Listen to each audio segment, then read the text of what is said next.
Savannah, and I'm a gardener.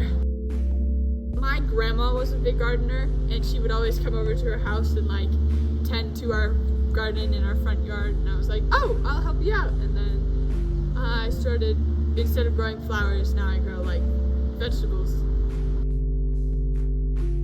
Okay, well, I mean, I got into gardening because my family's into gardens. So I grew up and my mother always had a garden. And then she started working here at Garden Works, and I kind of just fell naturally into it. And after a few years of working here, I really started to fall in love with it.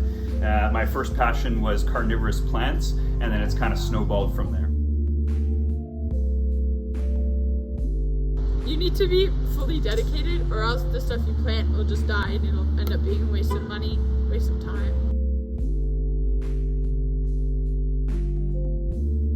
In my garden at the moment, I have lots of lettuce, tomatoes, peppers, peas, strawberries.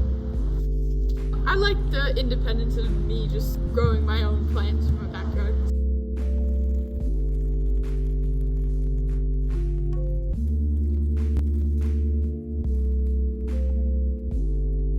The biggest mistake we see with new gardeners is that they're afraid to make mistakes.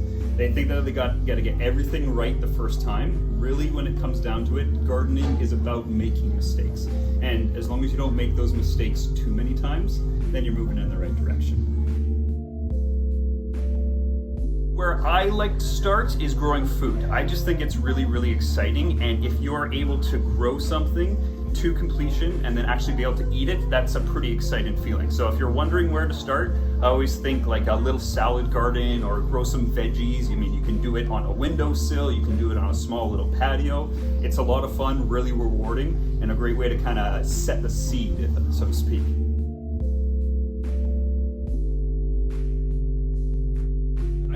Very highly encourage people to at least give it a little bit of a shot, whether it be, like I say, something where you're just starting some herbs on a windowsill, or you've got a house plant that you think is really beautiful, because growing plants is, in my opinion, the best way to connect with the natural world around you.